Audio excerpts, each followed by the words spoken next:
नमस्कार दोस्तों, क्या आपको भी टेंशन हो रहा है कि आरबीआई नोटिफिकेशन को कैसे कवर करना है, आरबीआई सर्कुलर को कैसे अप्रोच करना है, किस तरह से हम लोग पढ़ें ताकि हम लोग को मैक्सिमम बेनिफिट हो सके, ज़्यादा नंबर ला सकें हम लोग आरबीआई नोटिफिकेशन, आरबीआई सर्कुलर से। तो यहाँ पर मैं आपको वो स्ट्रैटेजी दूँगा, वो अप्रोच दूँगा और वो सोर्सेज़ बताऊँगा कि जिस तरह से आप आरबीआई नोटिफिकेशन को, आरबीआई सर्कुलर्स को या फिर आरबीआई के डायरेक्शंस को स्मूथली कवर कर पाओगे और एग्ज़ाम में मैक्सिमम बेनिफिट उठा पाओगे। ठीक है? तो मेरा क्या है take RBI notification, RBI circular और आरबीआई डायरेक्शन को लेकर के आज हम लोग डिस्कस करने वाले हैं, ठीक है? तो स्टार्ट करते हैं। सबसे पहले मैं आपको कहना चाहूँगा कि ये एक ट्रैप है। ये एक बहुत बड़ा ट्रैप है जो कि आरबीआई सेट करता है आपको गुमराह करने के लिए, आपको फ़ोकस हटाने के लिए, आपको डिस्ट्रैक्ट करने के लिए। मैं आपको बताता हूँ क्यों? क्यों ऐसा होता है? क्यों ये ट्रैप है? आरबीआई जो वेबसाइट है, वो क्यों ट्रैप है आपके लिए? देखिए, आरबीआई वेबसाइट में क्या-क्या रहता है? नोटिफिकेशन, ठीक है? नोटिफिकेशन रहता है, उसके बाद फिर सर्कुलर रहता है, फिर आरबीआई के जो स्पीच होते हैं वो स्पीचेस रहते हैं, ठीक है?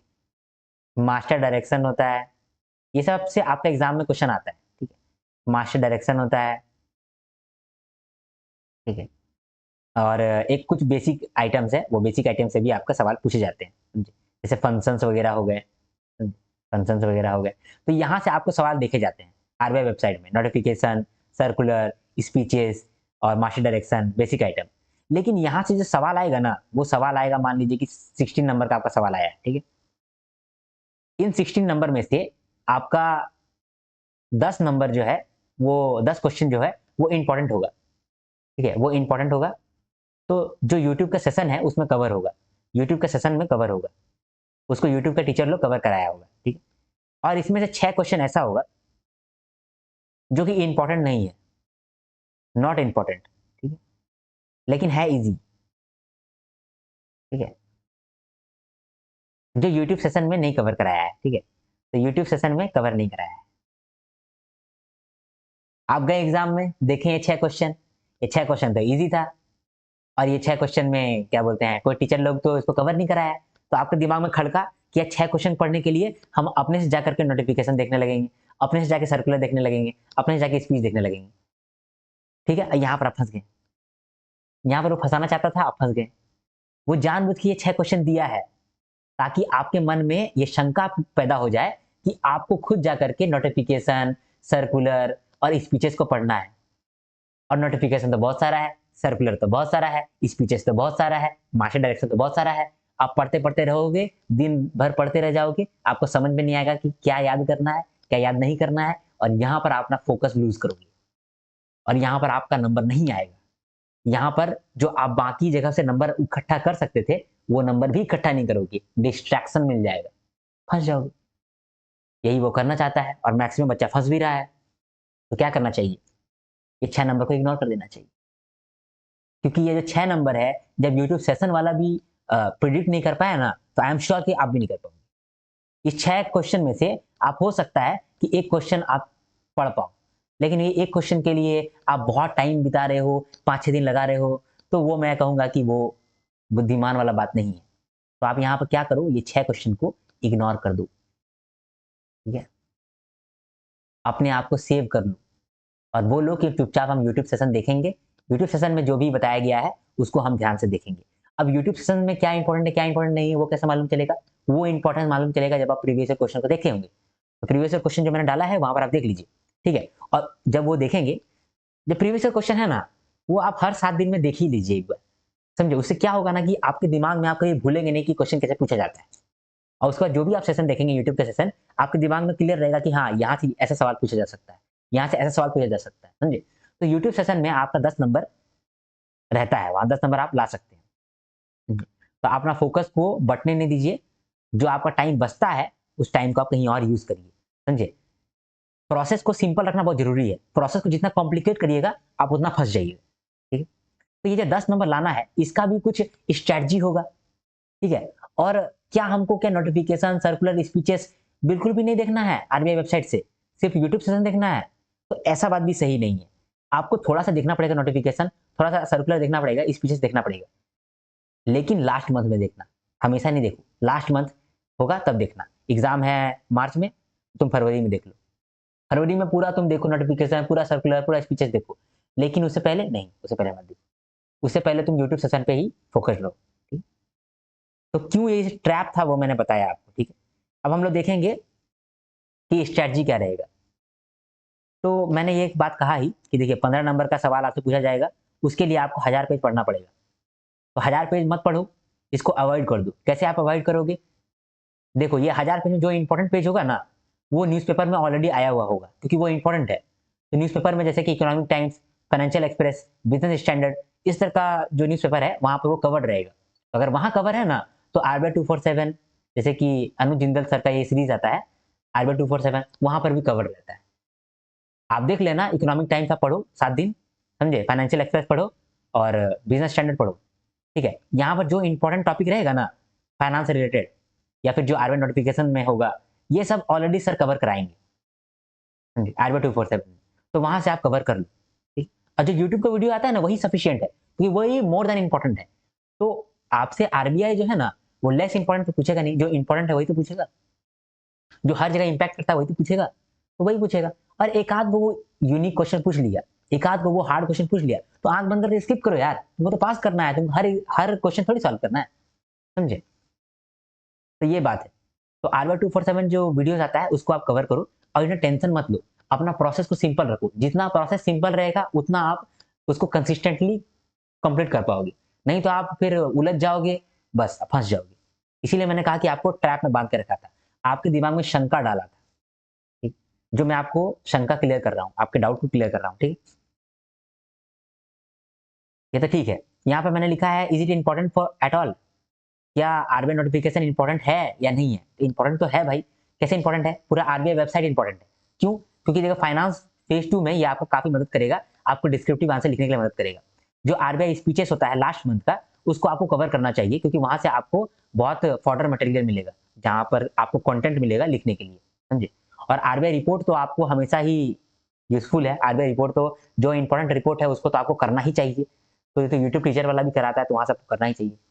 इंपॉर्टेंट तो है, देखिए इंपॉर्टेंट तो है, लेकिन जितना इंपॉर्टेंट है ना, वो यूट्यूब में कवर कर दिया जाता है, और जो इंपॉर्टेंट नहीं है वो आप भी नहीं कर पाइएगा, समझे।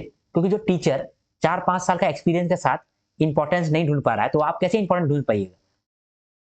एक एक एक ऑप्शन हो सकता है कि आप सब पढ़ने लगे। सब पढ़ना तो एक प्रैक्टिकल वाला बात नहीं है, बुद्धिमान वाला बात नहीं है। इंटरव्यू में क्या होता है, इंटरव्यू में भी आपसे एक्सपेक्ट करता है कि आप बेसिक सवाल जवाब दे पाए। ऐसा नहीं कि आप सुपरमैन है, जितना भी नोटिफिकेशन आया है सब आपका रटा हुआ है, जितना भी सर्कुलर आया है सब आपका दिमाग में बैठा हुआ है। ऐसे तो वो भी एक्सपेक्ट नहीं कर रहा होगा। वो एक्सपेक्ट करता होगा कि जो बेसिक चीज है, जो इंपॉर्टेंट चीज है, वो आपको मालूम चलता हो। लेकिन जो इंपॉर्टेंट चीज होगा वो न्यूज़पेपर में ऑलरेडी कवर्ड होगा, जो इंपॉर्टेंट चीज होगा वो यूट्यूब में ऑलरेडी कवर्ड होगा, समझे? तो आपको इंपॉर्टेंट न्यूज ही ध्यान में रखना है। ठीक है?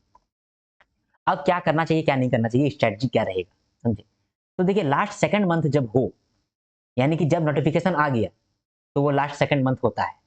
जब लास्ट सेकंड मंथ हो, तब आप क्या करिए, आरबीआई वेबसाइट में जाइए और आरबीआई नोटिफिकेशन को एक एक करके पढ़ने लगिए, समझे। डेली जाइएगा, एक एक करके पढ़ने लगिएगा।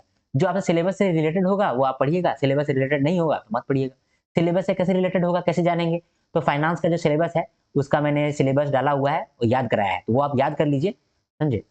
और फिर आप नोटिफिकेशन को देखते रहिए, समझे। जब नोटिफिकेशन आ गया है, मतलब आरबीआई नोटिफिकेशन आ गया है कि आरबीआई एग्जाम होने वाला है, आरबीआई एग्जाम होने वाला है, ये नोटिफिकेशन आता है ना, ये नोटिफिकेशन के बाद सेकंड मंथ स्टार्ट हो जाता है, लास्ट सेकंड मंथ स्टार्ट हो जाता है, समझे। तो यहाँ से ही आपको जो आरबीआई नोटिफिकेशन है उसको रीड करने लगी, जो भी वेबसाइट में नोटिफिकेशन आता है उसको रीड करने लगी, जो सिलेबस से ओरिएंटेड है उसको रीड करिए। अब लास्ट मंथ का बात आ गया, तब आपको नोटिफिकेशन जब पढ़ना है तो साथ में नोट्स भी बनाना है, क्योंकि यहाँ से आपको मैक्सिमम सवाल दिखेगा। ठीक है, तो आपको नोट्स भी बनाना चाहिए। अब ये सब जो है, ये सब आप वेबसाइट में जाकर के कर सकते हैं। यहाँ पर आप वेबसाइट में जाकर कर सकते हैं, लास्ट 2 मंथ में आप वेबसाइट में जाकर पढ़ सकते हैं। यूट्यूब में भरोसा नहीं भी करिएगा तो चल जाएगा। ठीक है, रिपोर्ट्स का बारी आता है, आरबीआई वेबसाइट में रिपोर्ट्स होता है, तो रिपोर्ट्स आपको पढ़ना ही पड़ेगा। जो भी इंपॉर्टेंट रिपोर्ट्स है वो आपको करना ही पड़ेगा। लास्ट 4 to 5 मंथ का रिपोर्ट्स आपको करना पड़ेगा। अब एक स्टूडेंट हमको बोल रहा था कि सर एक आप परफेक्ट नंबर बताइए, 4 मंथ या 5 मंथ या 6 मंथ, एक परफेक्ट मंथ बताइए। तो देखो भाई, परफेक्ट तो कुछ नहीं है। अगर परफेक्ट होता तो प्रिडिक्ट करने लायक होता, तब हम प्रिडिक्ट कर लेते हैं कि आरबीआई क्या एग्जाम में पूछने वाला है। तो अगर हम प्रिडिक्ट ही कर लेते तब तो आरबीआई का उतना वैल्यू रहता ही नहीं भाई। हाँ, तो प्रिडिक्ट नहीं कर सकते हैं। तो यहाँ पर कोई भी मैजिकल नंबर है नहीं, लेकिन मोस्ट प्रोबेबली आपको पास होने के लिए लास्ट 3 मंथ में काम बन जाता है। और आरबीआई रिपोर्ट्स के सेक्शन में लास्ट 4 मंथ, ठीक है, आरबीआई रिपोर्ट्स करना है तो लास्ट 4 मंथ का आप पढ़ना चाहिए आपको, सारा रिपोर्ट आपको करना चाहिए, ठीक है, वो बहुत इंपॉर्टेंट होता है। तो यहाँ पर मैंने आपको कह दिया था कि फेज 1 में आपको 5 से 7 नंबर नहीं मिलेगा, फेज 2 में आपको 5 से 7 नंबर नहीं मिलेगा, और इंटरव्यू में आपको 5 से 7 नंबर नहीं मिलेगा। यानी टोटल आरबीआई में जितना भी नंबर होता है उसमें से आपका 20 to 25 नंबर नहीं मिलेगा। तो क्या मिलेगा, जब आप मेरा वाला स्ट्रेटजी फॉलो करोगे जो मैंने यहाँ पर कहा है, उससे आपको 20 से 25 नंबर नहीं मिलेगा, लेकिन इसके बदले आपको मिलेगा फोकस, जिससे कि आप 20-25 नंबर इजीली स्कोर कर सकते हो बाकी सब्जेक्ट में, जैसे कि फाइनेंस, जैसे कि मैनेजमेंट, जैसे कि ईएसआई, जैसे कि इंग्लिश, ठीक है, जैसे कि क्वांट्स।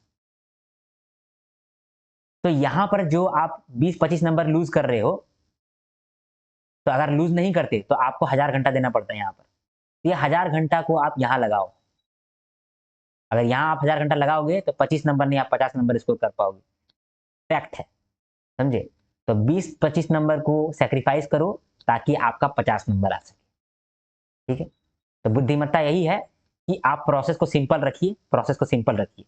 एक टिप मैं देना चाहता हूं आपको, जब मैं प्रीवियस ईयर क्वेश्चन को एनालाइज करा था ना, तब मैंने 3 चीज ही देखा था, समझे, कि क्वेश्चन कहां से आता है। 3 या 4 चीज।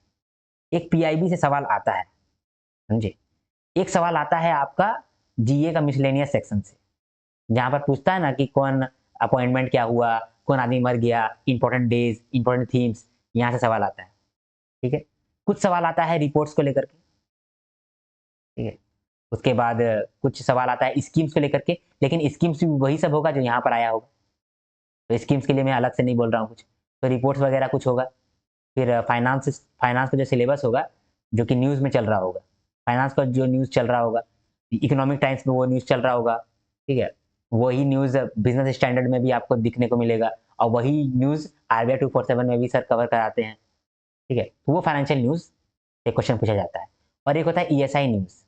ईएसआई न्यूज़ भी आपको जो न्यूज़पेपर में मिलता है वो सब न्यूज़ से आपका आ जाता है सवाल, या फिर न्यूज़पेपर में जो एडिटोरियल सेक्शन आता है वहां से भी सवाल आ सकता है। यही 4 जगह से सवाल आता है। जितना जल्दी आप इसको समझ जाएंगे उतना आपको फायदा मिलेगा, नहीं समझेंगे आप फंसे रहिएगा, समझे, ठीक है। और एक स्टैटिक पोर्शन जो है, स्टैटिक पोर्शन से मैं भूल गया, स्टैटिक पोर्शन से भी सवाल आता है, जो सिलेबस दिया है उसका स्टैटिक पोर्शन से भी सवाल आता है। यहीं से सवाल आएगा और कहीं से सवाल नहीं आएगा। जितना आप कॉम्प्लिकेट करोगे दिमाग में उतना आप फंसोगे, तो कॉम्प्लिकेट मत करो, कीप इट सिंपल। अपना प्रोसेस को जितना सिंपल रखोगे उतना फायदा आपको मिलेगा, ठीक है। और मैं देखता हूं कि आप लोग कहते रहते हो कि सर ये समझ में नहीं आ रहा, वो समझ में, देखिए आप लोग बढ़िया से पीवाईक्यू नहीं देख रहे और दूसरा सिलेबस नहीं देख रहे। अगर आप प्रीवियस ईयर क्वेश्चन देखेंगे और सिलेबस देखेंगे तो किसी का भी असिस्टेंट की जरूरत नहीं पड़ेगा। मैं जो भी बोल रहा हूँ ये सही है या गलत है, आपको डाउट हो रहा होगा, डाउट मत लीजिए, जाइए और प्रीवियस ईयर क्वेश्चन को देखिए।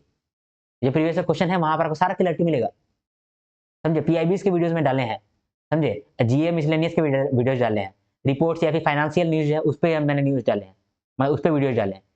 ऐसा वीडियो कहीं नहीं डाला कि आरबीआई नोटिफिकेशन से इतना सवाल आया, आरबीआई सर्कुलर से इतना सवाल आया, ऐसा डाला है, ऐसा नहीं डाला है। मतलब यहाँ जो फाइनेंशियल न्यूज है यहीं पर मैंने कवर कर दिया था आरबीआई नोटिफिकेशन को, यहीं पर मैंने कवर कर दिया था आरबीआई के सर्कुलर को। तो आप जितना ज्यादा कॉम्प्लिकेट करिएगा उतना आप फंसिएगा, मैं बार बार बार बार यही कह रहा हूँ, ठीक है। तो कॉम्प्लिकेट मत करिए, आपको जो है वहां पर फुल में से फुल नंबर नहीं लाने हैं, आपको पास करने हैं, आपको अच्छे नंबर लाने हैं। तो अच्छे नंबर लाने के लिए आपको सारे सारे सवाल सही करने हैं ऐसा भी जरूरी नहीं है। आप 100 में से 100 नहीं ला पाओगे, क्योंकि आरबीआई नहीं चाहता कि आप 100 में से 100 लेके आओ।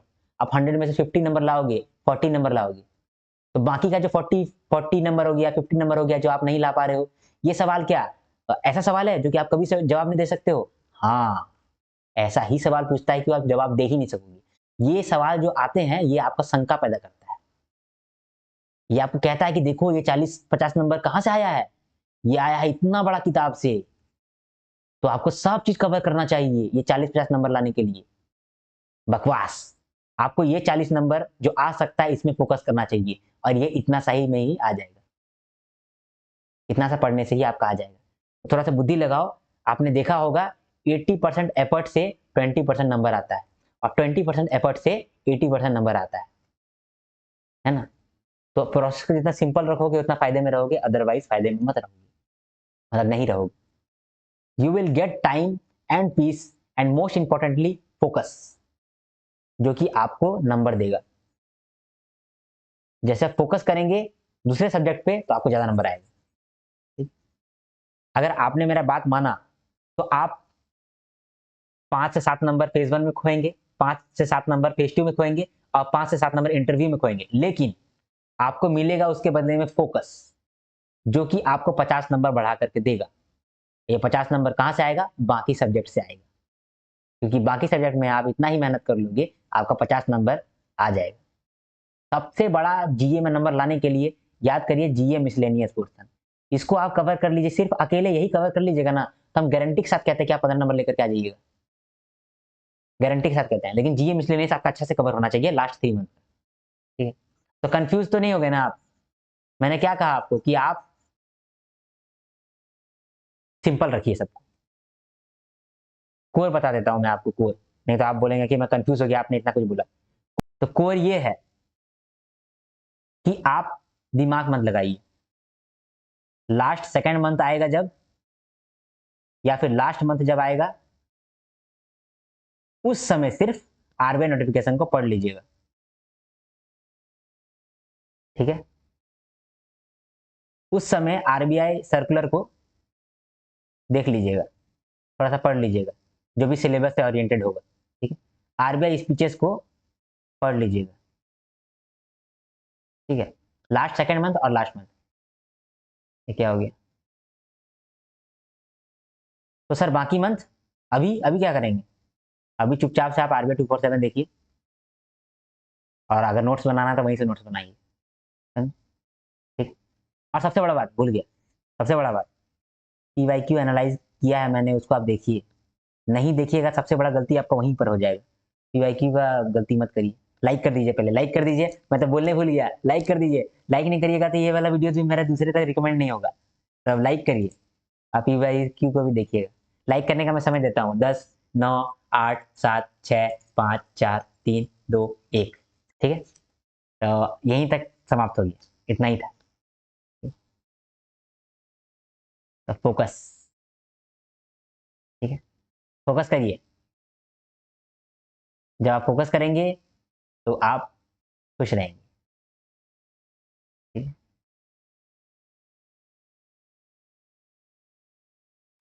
तो अगर आपको मेरा वीडियो अच्छा लगा तो लाइक कर दीजिए। लाइक करने में कुछ कंजूसी मत करिए, कुछ कंजूसी मत करिए, लाइक कर दीजिए फटाक से। लाइक कर दीजिए, शेयर कर दीजिए मेरे वीडियोस को, और सब्सक्राइब करके रखिए, क्योंकि आगे आने वाले वीडियोस में आप फायदे में रहेंगे, क्योंकि आप पीआईबी वीडियोस एक्सेस कर पाएंगे और जीए मिसलेनियस को भी एक्सेस कर पाएंगे। और अभी जो स्ट्रैटेजी वीडियोस मैं लेकर के आ रहा था, और बहुत सारा स्टडी वीडियो लेकर के आया हूँ मैं, वो सबको आप मिस मत करिए, वो आप जरूर जाकर के देख करके आइए। और कोशिश करिए कि हर 6 दिन में आप एक बार देख लें स्ट्रैटेजी वाला वीडियो।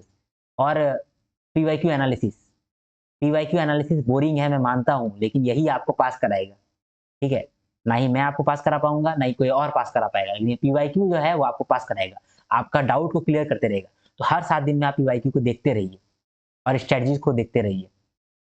अगर आप ऑफिस नहीं जाते हैं तो आपका तो ये धर्म होना चाहिए कि हर 7 दिन में आप पीवाईक्यू को देखें और स्ट्रेटजी वीडियोस को देखें। ठीक है, आप कमेंट जरूर करें, जो भी आपको लगता है उसको आप कमेंट जरूर करें। आपका एक कमेंट मेरा पूरा दिन बना देता है, मैं दिन रात आपका कमेंट को निहारते रहता हूँ, जो भी पॉजिटिव कमेंट होते हैं। आप कमेंट जरूर करें अगर आपके पास टाइम है तो। जो भी प्रॉब्लम है या फिर आप मुझसे पर्सनली कनेक्ट करना चाहते हो तो इस इंस्टाग्राम आईडी में आप जाकर के मुझे मैसेज कर सकते हो, डीएम कर सकते हो। अदरवाइज आप कमेंट करो, मैं वहां पर आपको रिप्लाई दे दूंगा। ठीक, ये जितना जो मैंने आपको बताया ये मेरा एनालिसिस के ऊपर है। हो सकता है कि मैं कहीं कहीं पर गलत हूँ, अगर मैं गलत हूँ तो आप कमेंट में आकर के मुझे बताना कि आप इस पॉइंट पे गलत हो, तो फिर मैं उसको रेक्टिफाई करूंगा। ठीक है, तो आशा करता हूँ कि आपको मेरा ये वीडियो पसंद आया हो, मेरा ये प्रयास पसंद आया हो, तो आप लाइक करेंगे, शेयर करेंगे, कमेंट करेंगे। ठीक है, और सब्सक्राइब करेंगे। तो जब तक के लिए हम लोग नेक्स्ट वीडियो नहीं लाते हैं, तब तक के लिए हर हर महादेव, शंभू शंकर, टाटा।